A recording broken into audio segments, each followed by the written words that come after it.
ꯑꯍꯥꯟꯕꯃꯛꯇꯗ ꯃꯅꯤꯄꯨꯔꯤ ꯋꯥꯔꯤ ꯇꯥꯃꯤꯟꯅꯁꯤ ꯌꯨꯇ꯭ꯌꯨꯕ ꯆꯦꯅꯦꯜꯕꯨ ꯌꯦꯡꯕꯤꯔꯤꯕ ꯑꯃꯗꯤ ꯇꯥꯕꯤꯔꯤꯕ ꯈꯨꯗꯤꯡꯃꯛꯄꯨ ꯍꯦꯝꯆꯟꯗ꯭ꯔ ꯁꯣꯏꯕꯝꯅ ꯇꯔꯥꯝꯅ ꯑꯣꯛꯆꯕꯒ ꯂꯣꯏꯅꯅ ꯅꯣꯂꯨꯛꯅ ꯈꯨꯔꯨꯝꯖꯔꯤ ꯄꯔꯤꯡ ꯅꯥꯏꯅ ꯆꯠꯊꯖꯔꯛꯂꯤꯕ ꯇꯦꯡꯊꯥꯈꯣꯜ ꯍꯥꯏꯔꯤꯕ ꯋꯥꯔꯤ ꯑꯁꯤꯒꯤ 10ꯁꯨꯕ ꯁꯔꯨꯛ ꯃꯤꯌꯥꯝꯗ ꯈꯨꯗꯣꯜ ꯇꯝꯖꯔꯤ ꯋꯥꯔꯤ ꯑꯁꯤꯕꯨ ꯏꯕꯤꯔꯛꯄꯤ ꯔꯣꯅꯤꯕ꯭ꯂꯥ ꯑꯣꯀ꯭ꯔꯝ ꯏꯇꯥꯎ ꯑꯩ ꯅꯪꯒꯤ ꯃꯇꯦꯡ ꯁꯣꯏꯗꯅ ꯄꯥꯡꯒꯅꯤ ꯂꯥꯡꯂꯦꯟ ꯅꯪꯒꯤꯗꯃꯛ ꯑꯩ ꯊꯋꯥꯏ ꯊꯥꯔꯕꯁꯨ ꯅꯪꯒꯤ ꯅꯤꯡꯕꯗꯤ ꯑꯩꯅ ꯁꯣꯏꯗꯅ ꯊꯨꯡꯍꯟꯒꯅꯤ ꯑꯩ ꯍꯧꯖꯤꯛ ꯀꯩꯗꯧꯒꯅꯤ ꯑꯩ ꯍꯧꯖꯤꯛꯃꯛ ꯁꯟꯇꯣꯁꯄꯨ ꯊꯤꯗꯕ ꯌꯥꯗꯦ 마구 우나라바 간다다 아이 아생바 칸가니 마시기 타벅시다 마수 소이다나 야옹가니 산토스티 마코이가 복지할 수마나바니 파레 아이 하우징막 마기 마용다 sat가니 솜드나 산토스 가다기 헨독다나 마탄타 닝감다나 딱시 쇼원두나 레이자리 까리 눅기노 하이나 칸자라이 하우키브징두 닝싱라두나 마미따 마피 따나 깝리 단자두다 마판다 미나 까우바기 마콜 따이 하이두나 ꯊꯣꯛꯂꯛꯄꯗ ꯁꯨꯅꯤꯜ ꯁꯨꯃꯥꯡꯗ ꯂꯦꯞꯇꯨꯅ ꯂꯩꯔꯝꯕꯗꯨ ꯎꯕꯗ ꯉꯛꯂꯗꯨꯅ ꯁꯟꯇꯣꯁꯅ ꯅꯣꯛꯂꯒ ꯏꯇꯥꯎ ꯀꯔꯝ ꯀꯥꯟꯗ ꯊꯣꯛꯂꯛꯀꯦ ꯏꯁ ꯁꯛꯀꯥꯁꯦ ꯌꯥꯝꯅ ꯑꯣꯜꯂꯝꯃꯦ ꯁꯨꯅꯤꯜꯅ ꯅꯍꯥꯟ ꯊꯣꯛꯂꯛꯄꯅꯦ ꯑꯗꯣ ꯂꯥꯛꯄ ꯐꯔꯛ ꯇꯥꯗꯅ ꯉꯁꯤ ꯍꯦꯛꯇ ꯅꯣꯏꯗ ꯂꯥꯛꯂꯤꯁꯤꯅꯦ ꯏꯇꯥꯎ ꯔꯟꯖꯤꯠ ꯍꯣꯏꯗꯁꯨ ꯆꯠꯂꯨꯔꯕꯅꯦ ꯑꯗꯣ ꯏꯇꯥꯎ ꯑꯩꯅ ꯊꯣꯛꯂꯛꯄꯗ ꯇꯥꯔꯤꯕ ꯄꯥꯎꯁꯤꯕꯨ ꯀꯃꯥꯏ ꯇꯧꯔꯤꯕꯅꯣ ꯁꯤꯔꯤꯁꯤꯡꯁꯤꯁꯨ ꯅꯈꯣꯏꯒ ꯂꯣꯏꯅꯕ ꯃꯤ ꯉꯥꯛꯇꯅꯤ ꯀꯃꯥꯏꯅ ꯇꯧꯔꯤꯅꯣꯕ ꯅꯪꯗꯤ ꯃꯣꯏꯒ ꯄꯨꯟꯕꯅꯤ ꯈꯔ ꯃꯈꯩꯗꯤ ꯈꯪꯂꯝꯕꯁꯨ ꯌꯥꯏ ꯀꯃꯥꯏ ꯇꯧꯔꯤꯅꯣ ꯁꯦꯡꯅ ꯑꯝꯇ ꯍꯥꯏꯌꯨꯗꯅ ꯁꯟꯇꯣꯁ ꯁꯨꯅꯤꯜꯅ ꯋꯥꯍꯪ ꯈꯪꯉ ꯍꯪꯖꯤꯜꯂꯛꯄꯗꯨꯗ ꯃꯁꯥꯗꯨ ꯄꯥꯈꯠꯂꯤ ꯃꯈꯣꯏꯅ ꯇꯧꯈꯤꯕꯁꯤꯡ ꯑꯗꯨ ꯈꯪꯂꯕ ꯖꯥꯠꯂ ꯈꯪꯅ ꯍꯪꯂꯛꯂꯤꯕ꯭ꯔꯥ ꯅꯠꯇ꯭ꯔꯒꯅ ꯈꯪꯗꯗꯅ ꯍꯪꯂꯤꯕ ꯖꯥꯠꯂ ꯃꯃꯥꯏꯒꯥꯗꯨ ꯍꯨꯃꯥꯡ ꯀꯥꯡꯈꯠꯂꯛꯏ ꯁꯨꯅꯤꯜꯅ ꯁꯟꯇꯣꯁꯀꯤ ꯃꯇꯧꯗꯨ ꯎꯔꯨꯕꯗꯒꯤ ꯈꯔꯒ ꯆꯤꯡꯅꯔꯝꯕꯒ ꯍꯦꯟꯅ ꯆꯤꯡꯅꯈꯠꯂꯛꯏ ꯁꯨꯅꯤꯜꯅ ꯁꯟꯇꯣꯁꯄꯨ ꯀꯧꯏ ꯑꯗꯨꯕꯨ ꯇꯥꯃꯜꯂꯛꯇꯕ ꯑꯗꯨꯗ ꯃꯁꯥꯗ ꯅꯣꯝꯗꯨꯅ ꯀꯧꯏ ꯁꯨꯅꯤꯜ ꯈꯪꯄ꯭ꯔꯦꯛ ꯈꯪꯏ ꯁꯟꯇꯣꯁ ꯉꯥꯏꯍꯥꯛꯇꯤ ꯄꯥꯈꯠꯃꯟꯕꯒꯤ ꯃꯌꯥꯏꯅ ꯃꯁꯥꯗꯨ ꯇꯔꯪ ꯆꯠꯂꯨꯏ ꯁꯨꯅꯤꯜꯗꯨ ꯁꯟꯇꯣꯁꯀꯤ ꯃꯇꯧꯗꯨꯗ ꯆꯤꯡꯅꯕꯗꯨ ꯍꯦꯟꯒꯠꯂꯛꯇꯨꯅ ꯍꯦꯟꯅ ꯋꯥꯍꯪ ꯍꯪꯖꯤꯜꯂꯛꯏ ꯁꯨꯅꯤꯜꯅ ꯍꯥꯏꯌꯨ ꯁꯟꯇꯣꯁ ꯅꯪ ꯁꯣꯏꯗꯅ ꯈꯪꯂꯝꯒꯅꯤ ꯑꯩ ꯈꯪꯏ ꯅꯪꯅ ꯑꯩꯉꯣꯟꯗ ꯋꯥ ꯂꯣꯠꯀꯦ ꯈꯜꯂꯕꯗꯤ ꯐꯔꯦ ꯑꯩ ꯅꯪꯒꯤ ꯅꯅꯥꯛꯇ ꯑꯃꯨꯛ ꯍꯟꯅ ꯂꯥꯛꯑꯣꯏ ꯑꯩ ꯆꯠꯂꯦ ꯏꯇꯥꯎ ꯅꯨꯡꯁꯤꯈ꯭ꯔꯕ ꯈꯣꯟꯖꯦꯜꯅ ꯌꯥꯝꯅ ꯅꯨꯡꯁꯤꯅ ꯀꯧꯔꯛꯏ ꯁꯨꯅꯤꯜ ꯈꯣꯟꯖꯦꯜꯗꯨ ꯇꯥꯕꯗ ꯊꯥꯡꯗꯣꯛꯂꯝꯕ ꯃꯈꯣꯡꯗꯨ ꯆꯞ ꯂꯦꯞꯄꯤ ꯃꯃꯥꯏꯗꯨ ꯑꯣꯟꯁꯤꯜꯂꯛꯄꯗꯗꯤ ꯁꯟꯇꯣꯁ ꯃꯄꯤ ꯇꯥꯅ ꯅꯣꯟꯊꯗꯨꯅ ꯀꯞꯂꯒ ꯂꯩꯔꯝꯃꯤ ꯁꯨꯅꯤꯜꯅ ꯁꯟꯇꯣꯁꯀꯤ ꯃꯇꯧꯗꯨ ꯅꯨꯡꯉꯥꯏꯇ꯭ꯔꯗꯨꯅ ꯆꯪꯁꯤꯜꯂꯛꯂꯒ ꯀꯣꯟꯈꯠꯄꯤꯔꯝꯃꯤ ꯁꯨꯅꯤꯜꯅ ꯀꯩꯒꯤ ꯀꯞꯂꯤꯕꯅꯣ ꯅꯨꯄꯥꯅꯕꯨ ꯑꯗꯨꯛ ꯊꯃꯣꯏ ꯁꯣꯟꯊꯔꯤꯕ ꯀꯔꯤꯒꯤꯅꯣ ꯑꯩꯅ ꯉꯁꯤ ꯅꯉꯣꯟꯗꯒꯤ ꯈꯪꯅꯤꯡꯗꯅ ꯍꯪꯂꯤꯕꯁꯦ ꯅꯪꯁꯦ ꯑꯩꯒꯤ ꯑꯁꯦꯡꯕ ꯃꯔꯨꯞꯅꯤ ꯈꯟꯗꯨꯅ ꯍꯪꯂꯤꯕꯅꯤ ꯑꯩ ꯂꯣꯏꯅ ꯈꯪꯏ ꯑꯗꯨꯕꯨ ꯏꯃꯤꯠꯁꯤꯅ ꯎꯕ ꯃꯨꯛ ꯅꯠꯇꯕꯅꯤꯅ ꯑꯩꯅ ꯑꯁꯦꯡꯕꯗꯣ ꯈꯪꯒꯦ ꯍꯥꯏꯗꯨꯅ ꯂꯥꯛꯂꯤꯕꯅꯤ ꯑꯩ ꯏꯇꯥꯎ ꯔꯟꯖꯤꯠ ꯍꯣꯏꯗꯒꯤ ꯂꯥꯛꯂꯤꯕꯅꯤ ꯃꯍꯥꯛꯀꯤ ꯃꯑꯣꯡ ꯃꯇꯧꯗꯨꯅ ꯑꯩꯅ ꯆꯤꯡꯅꯔꯤꯕꯁꯤ ꯈꯔꯗꯤ ꯈꯪꯂꯦ ꯃꯍꯥꯛꯅ ꯋꯥ ꯍꯥꯏꯔꯛꯄ ꯉꯥꯡꯂꯛꯄꯗ ꯑꯩꯅꯁꯨ ꯅꯪꯕꯨ ꯆꯤꯡꯅꯔꯤ ꯃꯁꯤꯗ ꯅꯪꯅꯁꯨ ꯑꯩꯉꯣꯟꯗ ꯀꯔꯤꯒꯨꯝꯕ ꯈꯔꯗꯤ ꯂꯣꯠꯂꯤ ꯃꯁꯤꯗ ꯅꯪꯅ ꯂꯣꯠꯀꯦ ꯈꯟꯅ ꯂꯣꯠꯈ꯭ꯔꯕꯗꯤ ꯀꯩꯗꯧꯅꯨꯡꯗꯁꯨ ꯑꯐꯕ ꯑꯣꯏꯔꯣꯏ ꯍꯥꯏꯕꯁꯦ ꯏꯇꯥꯎ ꯅꯪꯁꯨ ꯈꯪꯖꯤꯜꯂꯨ ꯁꯟꯇꯣꯁ ꯀꯞꯂꯗꯨꯅ ꯑꯩ ꯍꯧꯖꯤꯛ ꯀꯩꯗꯧꯒꯅꯤ ꯏꯇꯥꯎ ꯑꯩꯒꯤ ꯊꯋꯥꯏ ꯑꯁꯤꯁꯨ ꯂꯥꯡꯂꯦꯟꯒꯤ ꯊꯋꯥꯏꯅ ꯂꯦꯝꯅ ꯊꯥꯔꯔꯣꯏ ꯑꯩꯅ ꯇꯧꯔꯨꯕꯅ ꯑꯩꯅ ꯐꯪꯖꯕꯅꯤ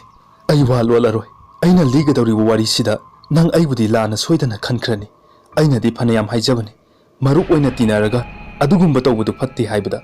ꯃꯈꯣꯏꯅ ꯑꯩꯕꯨ ꯑꯣꯏꯅ ꯄꯥꯡꯗꯕ ꯇꯥꯍꯟꯈꯤꯕꯅꯤ ꯑꯁꯨꯝꯅ ꯁꯟꯇꯣꯁꯅ ꯃꯥꯒꯤ ꯋꯥꯔꯤ ꯑꯃꯨꯛ ꯂꯤꯔꯛꯂꯝꯃꯤ ꯈꯥꯕꯅ ꯅꯨꯄꯥ ꯑꯣꯏꯔꯒ ꯑꯗꯨꯛ ꯌꯥꯝ ꯄꯥꯡꯗꯕ ꯆꯠꯂꯣ ꯌꯥꯔꯦ ꯅꯪ ꯃꯤ ꯑꯣꯏꯔꯣꯏ ꯑꯗꯨꯒ ꯋꯥ ꯑꯃꯅ ꯊꯕꯛ ꯑꯁꯤꯗ ꯅꯪ ꯍꯦꯛ ꯌꯥꯎꯗꯕꯗ ꯅꯪꯁꯨ ꯑꯩꯈꯣꯏꯅ ꯍꯤꯡꯅ ꯈꯛ ꯊꯝꯃꯣꯏ ꯈꯪꯉꯨ ꯌꯥꯏꯃꯅ ꯍꯦꯔꯥ ꯏꯇꯥꯎ ꯃꯤ ꯈꯪꯅꯗꯧꯁꯨ ꯅꯠꯇꯕꯁꯤꯗ ꯑꯗꯨꯛ ꯌꯥꯝ ꯀꯤꯔꯤꯗꯨꯕꯨ ꯀꯔꯤꯒꯤꯅꯣ ꯏꯇꯥꯎ ꯃꯌꯥꯝ ꯀꯨꯏꯅ ꯄꯨꯟꯁꯤ ꯍꯥꯏꯔꯕꯗꯤ ꯍꯥꯏꯅꯕꯁꯨ ꯈꯔ ꯌꯥꯅꯁꯤꯗ ꯏꯇꯥꯎ ꯔꯟꯖꯤꯠꯅ ꯀꯩꯁꯨ ꯀꯥꯟꯅꯔꯣꯏ ꯅꯪꯅ ꯌꯥꯎꯗ꯭ꯔꯕꯁꯨ ꯅꯪ ꯑꯗꯨꯝ ꯇꯠꯀꯅꯤ ꯁꯤꯒꯗꯧ ꯁꯔꯨꯛ ꯌꯥꯎꯕꯗꯨꯅ ꯐꯠꯇ꯭ꯔꯣ ꯑꯁꯤ ꯍꯥꯏꯗꯨꯅ ꯃꯈꯣꯏ ꯃꯁꯦꯟ ꯅꯣꯛꯂꯤ ꯁꯟꯇꯣꯁꯇ ꯀꯔꯦꯝꯅꯔꯒ ꯃꯌꯥꯝ ꯆꯪꯗꯅ ꯅꯣꯛꯁꯤꯜꯂꯛꯄꯗꯨꯗ ꯃꯥꯁꯨ ꯁꯥꯒꯤ ꯋꯥꯈꯜ ꯈꯟꯕꯁꯤꯡꯗꯨꯗ ꯍꯣꯏ ꯍꯥꯏꯔꯛꯂꯦ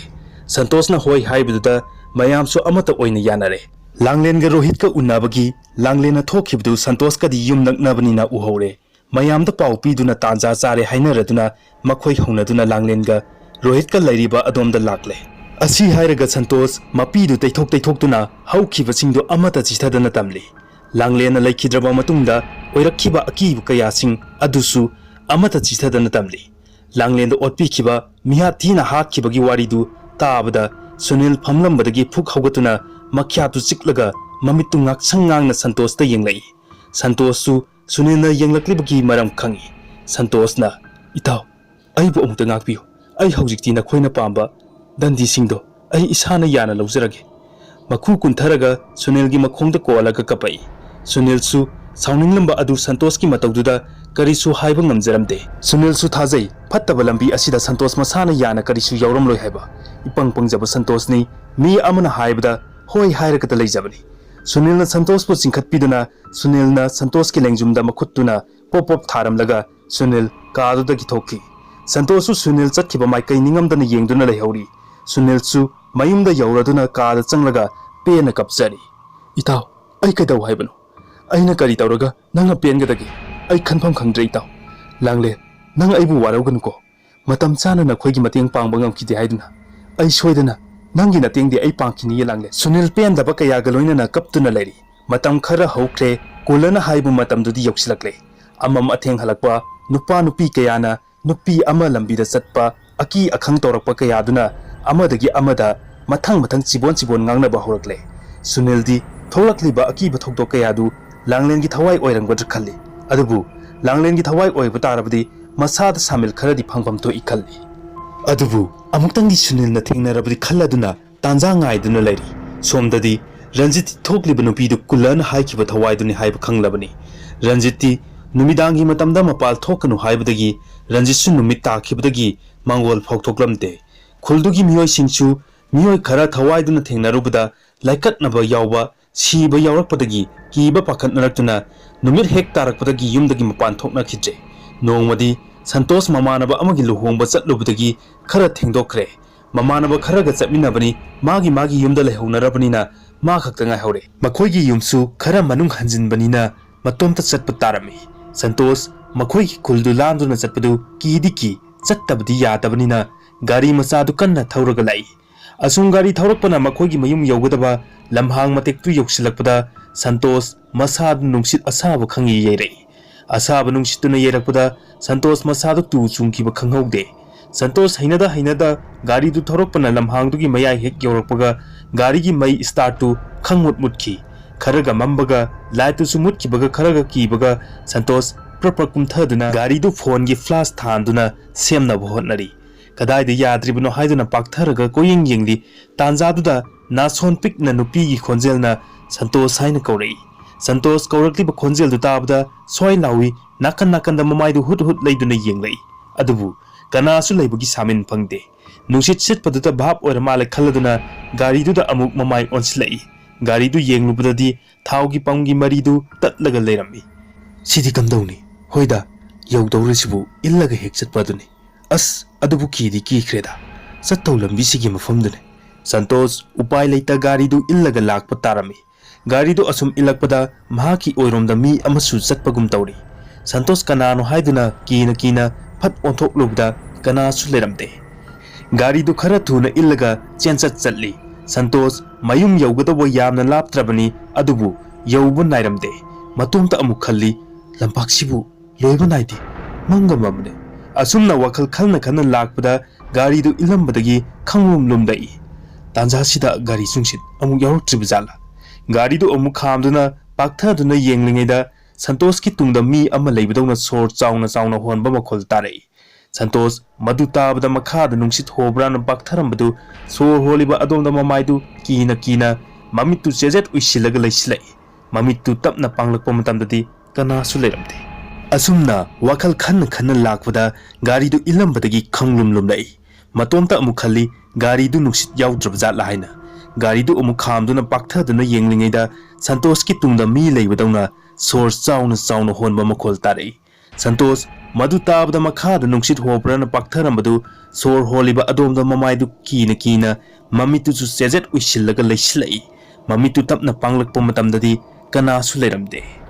ꯑꯃꯨꯛ ꯁꯣꯔ ꯁꯥꯡꯅ ꯍꯣꯟꯗꯣꯛꯂꯒ ꯒꯥꯔꯤꯔꯣꯝꯗ ꯃꯃꯥꯏ ꯂꯩꯁꯤꯜꯂꯛꯄ ꯃꯇꯝꯗꯗꯤ ꯒꯥꯔꯤꯗꯨꯒꯤ ꯇꯌꯥꯔ ꯃꯈꯥꯗꯨꯗ ꯅꯨꯄꯤ ꯑꯃꯒꯤ ꯑꯀꯤꯕ ꯃꯀꯣꯛ ꯑꯃ ꯁꯟꯇꯣꯁꯇ ꯃꯌꯥ ꯍꯤꯒꯠꯂꯒ ꯅꯣꯛꯁꯤꯜꯂꯛꯏ꯫ ꯁꯟꯇꯣꯁ ꯃꯗꯨ ꯎꯕꯗ ꯁꯣꯔꯣꯛ ꯃꯇꯥꯏꯗꯨꯗ ꯒ꯭ꯌꯥꯟ ꯃꯥꯡꯅ ꯍꯥꯏꯊꯈꯤ꯫ ꯉꯥꯏꯍꯥꯛ ꯃꯤꯀꯨꯞ ꯈꯔꯒꯤ ꯇꯨꯡꯗ ꯁꯟꯇꯣꯁ ꯃꯃꯤꯠ ꯑꯗꯨ ꯇꯞꯅ ꯄꯥꯡꯂꯛꯏ꯫ ꯃꯝꯕꯅꯁꯨ ꯂꯣꯏꯔꯦ, ꯃꯁꯥ ꯐꯥꯎꯕ ꯎꯕ ꯐꯪꯗꯦ꯫ ꯃꯀꯣꯛꯇꯨ ꯄꯥꯏꯔꯒ ꯇꯞꯅ ꯍꯧꯒꯠꯂꯛꯏ꯫ ꯃꯍꯥꯛꯅ ꯂꯩꯔꯤꯕꯁꯤ ꯀꯗꯥꯏꯗꯅꯣ ꯍꯥꯏꯕ ꯈꯪꯖꯗ꯭ꯔꯦ꯫ ꯃꯍꯥꯛꯀꯤ ꯒꯥꯔꯤꯗꯨꯅ ꯀꯗꯥꯏꯗ ꯂꯩꯈ꯭ꯔꯕ? ꯁꯟꯇꯣꯁ ꯑꯁꯨꯛꯀꯤ ꯃꯇꯤꯛ ꯑꯉꯛꯄ ꯑꯃꯗꯤ ꯑꯀꯤꯕ ꯐꯥꯎꯔꯦ꯫ ꯀꯝꯗꯧꯅ ꯃꯐꯝ ꯑꯁꯤꯗ ꯂꯩꯔꯝꯂꯤꯕꯅꯣ? ꯉꯁꯤ ꯍꯥꯏꯕ ꯅꯨꯃꯤꯠꯁꯤꯅ ꯃꯥꯒꯤ ꯑꯔꯣꯏꯕ ꯍꯥꯏꯕꯗꯣ ꯑꯣꯏꯔꯗ꯭ꯔꯥ ꯍꯥꯏꯅ ꯁꯟꯇꯣꯁ ꯆꯠꯅ ꯀꯞꯂꯛꯏ꯫ ꯑꯃꯝꯕꯗꯨꯗ ꯃꯥꯗꯨꯅ ꯀꯞꯂꯒ ꯆꯠꯂꯤꯉꯩꯗ ꯅꯨꯄꯤ ꯑꯃꯁꯨ ꯃꯥꯅ ꯀꯞꯄꯒꯨꯝ ꯀꯞꯄꯒꯤ ꯃꯈꯣꯜ ꯄꯤꯛꯅ ꯇꯥꯔꯛꯏ꯫ Santos thanglamba khongthang amadi kappadu chap lepi mana heklepaga nupi ama kaplibudusu chap lepkhirami mamit manadu chap yungna Santos mamaidu leithokpasu ngamda sor phawba honbang gawba makai ngasai nupi duna kaplibudu kadomdano haiduna tana bhotnari nupi dugi kappagi khonjeldi tarakhidre Santos karisu takhidrabaduda amuk makhongdu thangba horai handakti Santos makhongdu makhol phawtokhandana yamna tapna thangi khara chatlapaw karisu tawraktraba aduda makhongdu khara thuna thangba horakpaga Santos ki lukhamda khupakna sapu kanna tharai Santos lukhamda tharakpaduda sapudu kanman khraduna khara chathokna tai ngahakti Santos tarang chatli lukhamdu makhutuna nalaga mamaidu hut hut leiraga kanano haidini yengli kanasu leiba udabaduda haujikidubu karino mangla taibangla haina matomta khalli Santos mafamdu thuna thadoklage khanduna makhongdu thuna thangi adubu mana chatawribsi kadomdano haiba khangba natte tanjatuda nongsu nungsit kaloinana khakpa lawpaga loinana nongsu thitli tarai Santos asum napi do makutna haidoktuna magi chatpam thokpa chatli makutuna napi haidoklaga lakpaduda Santos ki makutuna migi saban manba amada tap pairaga haidokke tawda machi lenglamde pairibdu napi sumande u sumande mon sulawi so sulawi karino haiduna makut amadu su yauna makut ani aduna nalaga paiduna yenglubadadi migi saban oiramle pairamba makutu khangprek khangladuna phat chingchili nong sukanna sukhalai nong sukanna khakpa lawba tawrokli masadu supum chole mafam dudagi machi lengdana adumak masadu thak niktuna lairi nong khaglakpagi mangalduda mana ngasai pairuba migi saban manba adu mangonda onsinlaga mayadu kathoklaga noktuna lairami phibamdu ubada kiman khibagi mayaina maikai khangdana chelai nong naga tabane manga mamane khakpa lawbaga tawbaduda masadu mathong khangdraduna chelakpada ujaw amadi yaisin baduda naman khraduna makhada phamthai makoktu nalaga amuk haugatlaga mamaidu haigalakpada nupi ama musuk mubi mamit na ngaurok ngaubi amana mangonda mamit khana yenglaga leirami sakphamdu ubada Santos wa langangdana mamitu lauthoklaga chap yungna laikre nupi duna Santos pu maukhari metlaga thangalai Santos tu makhong kauramlaga aroiba sor honkre nupi adu Santos ki asi bahakchang du purakladuna ngasai gi lamhang ki manakta gari khambadu gi khara lapna thamlamlaga nupi adu nokphet tawramlaga mangkhre nongale mahai ayuktuda mi kharana lampakta mi asi ba ama tare haiduna yengba kochen chenakhi Sunil su tombina haibdagi pau tare masu yenglubda Santos oirambuda ngaklami langlengi thawaidu thoklolabajala Santos pukanana mataw karamna ai atuba matamda khangdokna hotnarage ma makulada pausi hairage Ranjiti somda Santos laikhidabduda hena masadu leita phang khanglaktre phone du lokthoklaga kullada phone tawi ahan baring kingbada pairaklamde paimalak tabduda phone du kaktali makok du khoro kotuna hangat handa chatuna lai phone du amuk kullada tawi handakti chatpaga paikhalai phone du pairakpaga yamna pakhatna Ranjitna mama bahu amu tabirabra ai hauji khanpang khang misu asum sibana ba toy khale kullana nang se onthokna su pangkhre dako ai ngahan mo kari haramge masigi matangsi yorakpada kaitawrakani haiba aina hairamnaba natra Ranjitna adubu haujikpu karinu tawdoise aina phalutraga khulgi mi singsu awaba tare ai kidawgani hauji mama na phanaba amukta sinbiro kullana pare nakhoi pabungda ai kauraga khulda thoklibse kamdawgani haibdo tana sinna hayo Ranjitna hoi mama ai pabungda hairage asumna phone du thamkhraba matungda Ranjitna mapada hairaga kullabu kaunaba mi thakre somdana Sunil su kullagi manakta lakli Sunil na kulla hogi konthong yorakpada kulla su khulda chatpagi tholakpaga Sunil ka thengnare Sunil na kulla ubada khurumlaga hairai Sunil na mama karomda lengbi ga dawribno ai mama bu karigumba ama tana janingdun laksabni kulla na ha ai su khulda chatkena tholakpani khulda hantak amuk tawrakliba matawsida khulgi pradhan duna amukta yengbiu haibudagi ai su chatkena tholaklibani kari laire hayo Sunil na mama ai su madumak laklibani yam nungaijare punna samina krasi mama asumna kullaga Sunilga punna Ranjit hoida lakle khulgi ahan kharasu kaururaga wa khanare kullana numidangda lai khurumlaga karino haibdo khangdoklasi haiduna numidang ngainare khulgi mi khaisu numidang chak toknaraduna yumgi miyoi singdu lai khurumbagi kari tawraga phani haibdo masa masa khangingladuna makhoisu loina laktuna Ranjit hoigi mayumda pullare Ranjit ka kullagadi hana khanglabani khul asikan bangam laroi haibasi asum haukhibana lai khurumbagi pung tasilaktuna lai khurumnaba sem saba loire kulla sumang matondu lai khurumduna phanayam kuina machinda murum sonduna leri ngahaki matungda kulla lai khurumbadu loiraduna mayam manaktu changsilai kulla mamaidu nonthaduna karigumba khar tawbagum nungai tabagi mami tarami mayamdusu kullagi matau aluda wangangdana tumin chap yungna kulla da yengli Ranjit ki mapana kullagi mataududa changsillaga tapna hare tada kamdau birage kari kamai tau birage tada gi sakpam chi ubuda karigumba khara di leiba male kullana tapna ibungo ai kari haigadabno khangdre onthok puthok haibadani wafam si aina karamna haigadabno gyan taadre asi haraga kulladu mangak nonthaki mayamdusu kullagi wahi singdu tabada ngakpadi phawri mayamdugi maraktagi nupa amana hogalaka hari khura haibiri sibu aikhoibu bhab amukta tahanbiyo khurana adumna wakhal chontharabadi aikhoidi kari oigani kulladu nontharambadagi wa nganglakliba nupa aduda yenglai kullana mayang asigidi yumda hanbiraga pothabiro hayeng ayuk ngana mafamsida pullaga ai waram pumba haijarage ngasigidi thenglabani na wari si saba nuaitre mayamsu upai leite khangninglabsu hayeng ai ba haiduna mayam mathang chatnakre Sunildi mayam hanakrapsu halamde Ranjit na mi loina chatna krabra haiduna yenglakpada Sunildi pamhamdudagi machi lengdaba ubududa Ranjit kaidawrabano haiduna Sunilgi manak tamna changlai Ranjit na Sunilgi manak yawra phawba Sunil lukthaduna machi lengdana leibadu ubuda Ranjit na hek kawbada su kiraduna marai tali kauri Sunil kari tawrage nangbo aduda tumina leiradi Sunil Ranjit na kawba taraduna mangaktu sat haigalai Sunil na mangak haigalakpada Ranjit khangprek khangduna maningda khongpham khara halli Sunil na kaidawragi daw khanglidi Ranjit na karimta tawdaba saraduna kaisu tawdeda nangsida nathanta leibuda kaidawrabano na hangba changakpane amidi loina satnakhre nangdi haujipaw masi lengdabuda thenglane na haiba changlakpane Sunil di Ranjit ki matawdu khanglibani khangdaba saduna Sunil na itaw ai ngasi sida leirage Sunil na ahing leke hairakpuda Ranjit ngakpa amadi pakhal aduna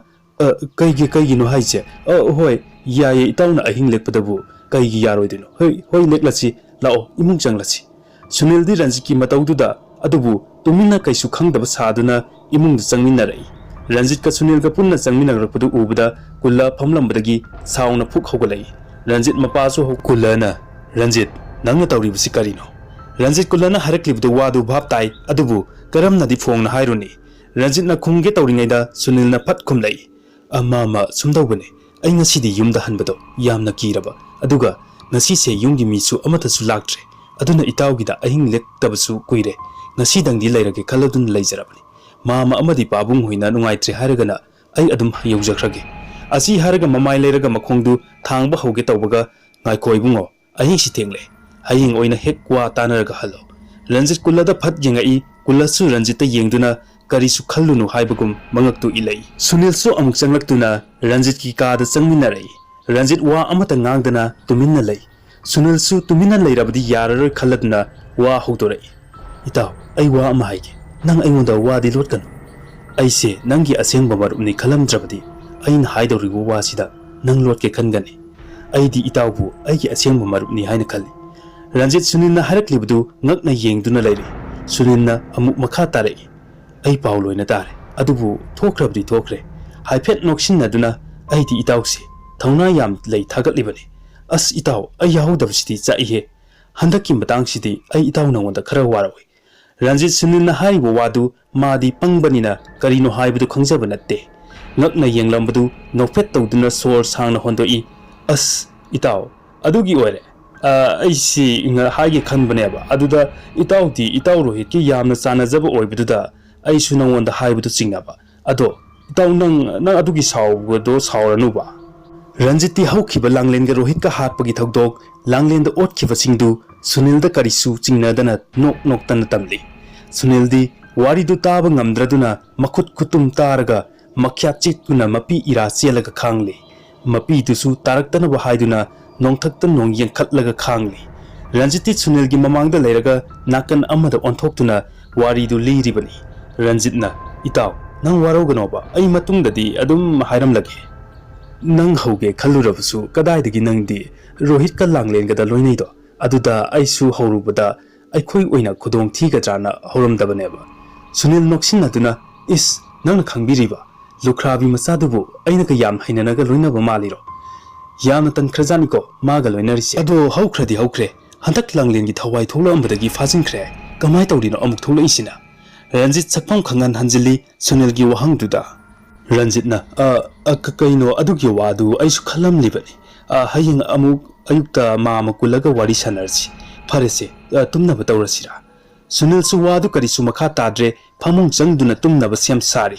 Ranjit Sunil na wa hangal kadra khanduna mamitu uisinba ngamdana mamitu pangduna hibli Sunil su uirum tumtharura male murum sonbadu na solpik na tarak paduda Sunil makutu marga yi Sunil na makutu na mabududa Ranjit leiramdaba aduda Sunil mamitu khangching singladuna phuk haugalai phamung duda ngahak phamduna ngasai murum sonba takibdu kadomdano haiduna mana thangalaga ta na phonari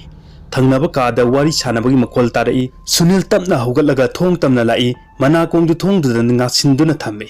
yumyai Ranjit ka mapaga kullaga wari sari bu tare Sunil su sanari bu wari du thongdagi napsillaga tabda mayek sengna tabu ngamlami Ranjit na ngasai Sunil ga sanakiba wari pumba tamlami aduga Sunil na hanglakpa wahangdu kulla amadi mapada tammi madu tambal waraga makhoi tumin lainaki ngahak leraga kulla na harei ibungo noi su khulsi thadoglo masida kuina lairabadi kudong thiba soidana nangba tare aduga hayeng khulgi miyamda wafam asi kamdongna hongdokani sini aina mata saribse ado Ranjit nangu nangi namanabdubu tumhaurabo Ranjit na tumhaure mama ma tumbagani aina tholok livse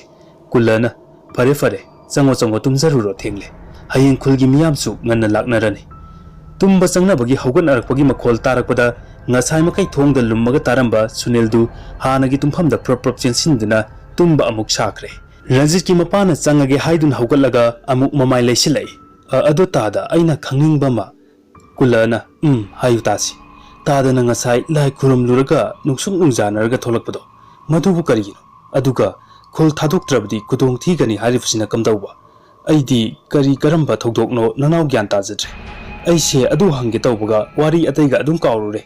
kulla sor sang no hondorei ibungo ai wase kamdawna tamgadamno khangdre kullagi wahaiduda Ranjit amadi mapadu ngakna yengnei amuk kullada yengnei kullana aina haribse nakhodi ngaklamgani ai haige